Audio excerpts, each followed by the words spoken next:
baca dengan ikut-ikut. Bismillahirrahmanirrahim. Fa'lam ayyuha al-harisu ala tibasi al-ilmi al-mudhiru min nafsihi sidqa ar-rahbati fihi wa farqa at-ta'attushi ilaihi annaka in kunta taqsidu bi talabi al-ilmi al-munafasah wal mubahah wat taqadduma alal aqrani wastimalata wujuhin nasi ilaika wa jam'a hubamid dunya fa anta sa'in fi hadmi dinika wa ihlaki nafsika wa baiti akhiratika bidunyaka. Itu satu paragraf. Kata beliau, fa'lam ayyuhal haris, ketahuilah bagi orang-orang yang menuntut ilmu, yang semangat menggolek ilmu agama, mencari ilmu agama. Jadi beliau menasihati orang-orang yang sedang mencari ilmu agama. Jadi yang ini nanti yang beliau ceramahi orang-orang yang senang menuntut ilmu agama. Nek tidak senang luwe parah nih. Nek yang senang aja masih kena omelan, masih kena apa? Ceramah, masih kena nasihat. Nek yang tidak senang sama sekali ya luwe parah nih. Kata beliau, ketahuilah wahai orang yang semangat menuntut ilmu, al-mudhiru min nafsihi sidqar rabbati fihi, yang menunjukkan dia ini semangat mau mendapatkan ilmu agama. Ini semangatnya. Ketok hadir majelis terus. Nek majelis ilmu ini bertanya terus. Pokoknya semangat mencari tahu tentang ilmu agama. Wa farqa ta'attushi ilaih. Seakan-akan dia ini harus dengan ilmu agama. Jadi benar-benar majelis dimanapun teko, bawa pulpen, bawa aku semangat pokoknya. Kata beliau, nek jenengan, ya orang yang tadi, orang yang semangat seperti tadi, nek jenengan ini kok niatnya menuntut ilmu itu untuk berlomba-lomba mendapatkan pangkat, wattaqadduma alal aqrab, biar lebih oke, biar lebih keren daripada teman-temannya, dan juga untuk menarik orang-orang ini biar tunduk kepada jenengan. Jadi dia menuntut ilmu ini, kata Imam Ghazali, nek jenengan semangat menuntut ilmu, nek niatnya itu biar menjadi orang yang paling keren, niatnya biar orang-orang tunduk sama jenengan, dan untuk mengumpulkan dunia di bawah kantong jenengan. Fa'anta sa'in fi hadmihi, engkau sedang berusaha menghancurkan agamamu sendiri.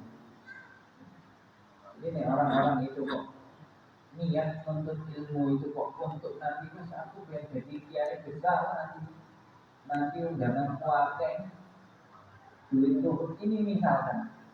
Itu niatnya dari awal seperti itu, kata beliau, fa'anta sa'in fi hadmihi, engkau sedang berusaha menghancurkan agamamu sendiri.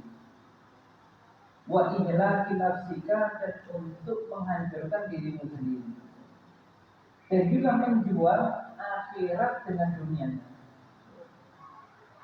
Maka dari itu kata para ulama, menuntut ilmu itu harus ikhlas. Saya sudah sering jelaskan ikhlas. Ikhlas itu Bapak Ibu, makna gampangnya itu kita itu kalau beramal ini mau dilihat siapa? Mau dilihat siapa? Ada orang kan pakai baju bagus, sarungnya bagus. Ditanya, kenapa kok pakai bajunya bagus? Ben orang-orang senang lihat. Nah itu kan mau dilihat apa? Orang.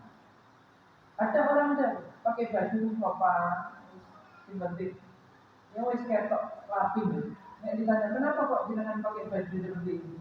Ya wis biar Allah meridhok karena Allah memerintahkan saya menutup aurat. Pengen golek rai sama Allah, bukan sama manusia. Manusia bagi dia tak penting. Ada orang sholat duha, meskipun dia sholat duha, di depan lagi banyak yang bercetak dia. Dan dia tahu soal titik mau. Itu kan golek rai. Ada orang yang tiba-tiba sholat duha. Dia nek ditanya kenapa mau sholat? Oke, aku biar Allah melihat aku saya tulis api. Nunjuki ya Allah saya aku sholat duha ya. Aku saya tulis tidak mau maksiat ya. Delok aku. Oh, pasti melihat sudah. Tidak usah diminta Allah pasti melihat. Itu yang namanya ikhlas. Satu-satunya kepentingan untuk dilihat itu hanya dari Allah. Ada orang dia ini baik sama saudara sama muslim. Ditanya kenapa kau masih dengan baik sama dia? Ya karena dia ini baik sama saya. Jadinya saya juga baik sama dia. Nah, ini kan berarti dia baik karena memang bukan karena apa-apa, karena orang itu sudah baik. Jadi timbal balik kayak jual beli mau. Ada orang enggak ditanya kenapa dengan baik sama dia? Jawabannya dengan tadi. Ya karena Allah memerintahkan saya itu, saya manut. Samina apa? Tidak peduli dia jahat, tidak peduli dia buruk, tidak peduli dia baik. Selagi Allah yang memerintahkan, saya tidak peduli. Yang penting saya manut samina itu ikhlas. Nah, nanti juga ada itu. Orang-orang yang ditanya, ini tidak salah jawabannya. Ditanya, jenengan kok baik sama kedua orang tua jenengan? Biasanya ya orang-orang jawabannya, ya karena mereka kedua orang tua saya. Wong orang tua saya harus baik. Itu tidak ada masalah. Tapi ada yang lebih apik lagi kalau ditanya seperti itu. Kenapa dengan baik kepada kedua orang tua saya? Orang tua jenengan? Jawabannya ya karena Allah yang memerintahkan saya. Selagi Allah memerintahkan saya untuk baik kepada kedua orang tua, mau orang tua saya ini baik ataupun buruk, saya tetap baik. Makanya dulu ada salah seorang sahabat, orang tuanya maaf masih kafir, masih belum masuk Islam. Dia ini tidak mau berbakti kepada kedua orang tuanya, jengkel. Ngadu sama orang tua, ayahku itu masih nyembah berhala. Nek pagi itu bikin patung dewi dari gandum, nek siang disembah, nek malam dipangan. Tuhan kok dipangan? Kadang ya teh dipangan dulu. Nah, ini jengkel dia ngadu ke Rasulullah. Dia Rasulullah. Aku tidak mau berbakti kepada dia. Dia jahat orangnya. Dia kadang itu dulu, untuk aku ini laki-laki. Dulu dia ini zaman dulu kalau punya anak perempuan itu anak perempuannya dipencet hidup-hidup. Jadi orang jahat punya orang tua itu.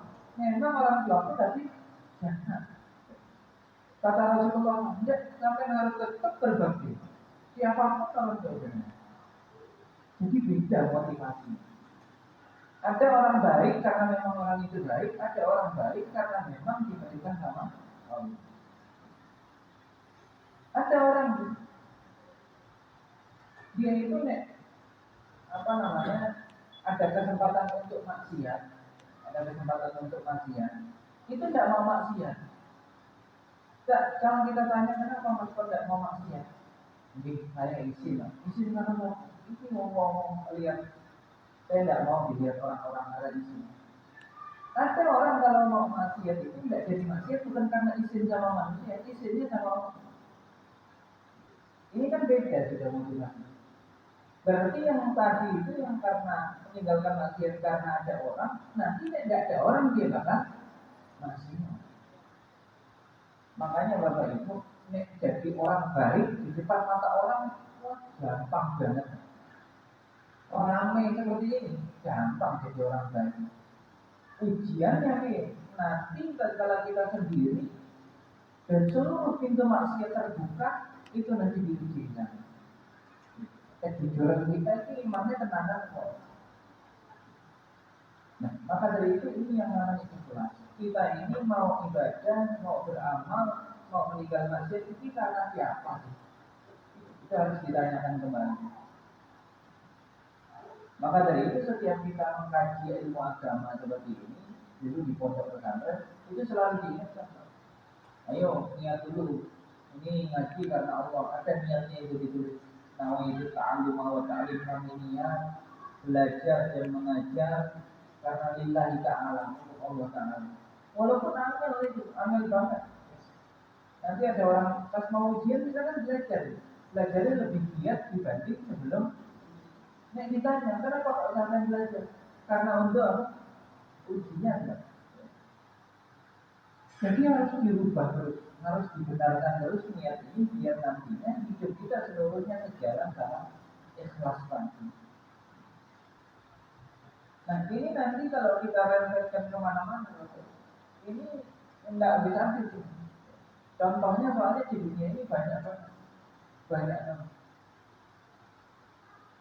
Saya dulu setelah belajar itu setelah lulus S1 saya pulang. Ada dulu bapak itu seorang, ini cerita pribadi di desa saya di Bogor sana.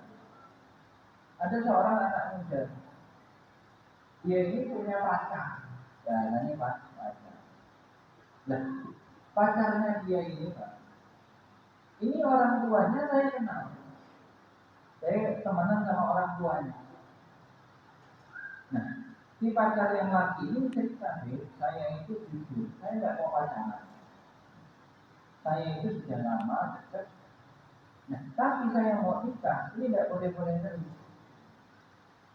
Kenapa tidak boleh? Karena katanya belum punya rumah dewi, belum macam-macam pokoknya.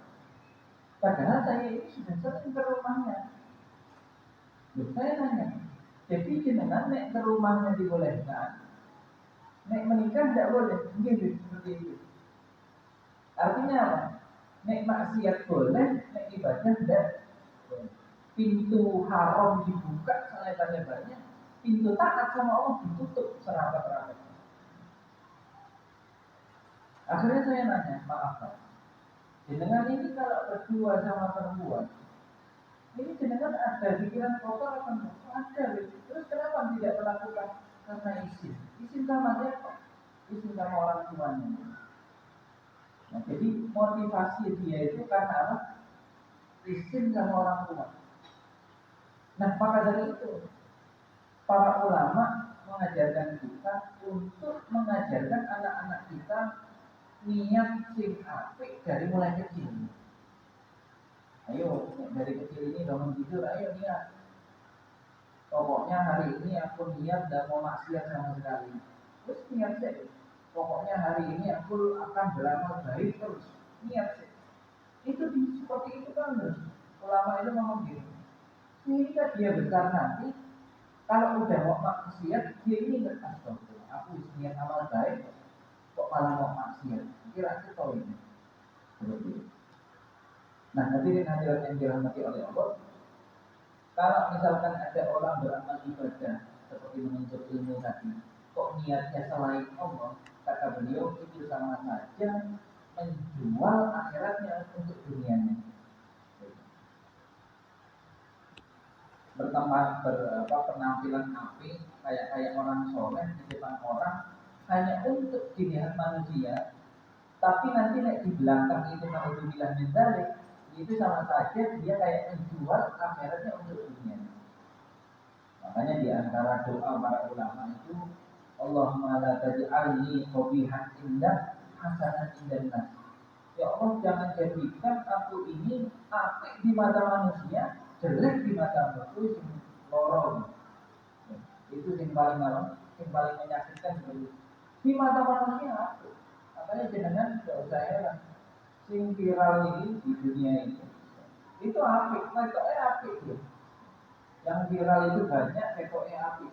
Tapi wallahu a'lam, tidak usah yang viral, yang tidak viral juga seperti itu. Di depan manusia api, tidak tahu di depan Allah Subhanahu wa Ta'ala. Makanya kita dianjurkan selalu untuk mengkoreksi diri sendiri. Iki aku iki wis apik belum? Allah melihat aku iki apik kan? Yang di pandangan manusia wis gampang. Nah, hadirin hadirat yang dirahmati oleh Allah, itu sekilas tentang apa namanya. Insya Allah di pertemuan selanjutnya masih tentang bab ini. Dia masih menjelaskan tentang orang-orang yang belajar itu niatnya untuk mengumpulkan dunia mana. Agama kok malah untuk mengumpulkan apa? Dunia. Makanya saya dulu dinasehati sama guru saya, jenengan kalau niat jadi ulama, pasrah mulai sekarang, jenengan siap susah, siap terkosong, siap kere. Itu tantangannya. Jadi kecuali jenengan mau jadi ulama, simpang usaha baru bedanya. Tapi nek fokus, nah itu beda lagi. Maka dari itu, ini nanti di pertemuan selanjutnya kita membahas tentang hal-hal seperti itu. Mudah-mudahan kita selalu diberikan istiqomah, sehat afiat, panjang umur, mudah-mudahan senantiasa bisa menjalani perintah-perintah Allah sehingga kita mati dalam keadaan husnul khotimah. Sekian dari saya. Tentu kalau ada yang mau bertanya atau ada pertanyaan.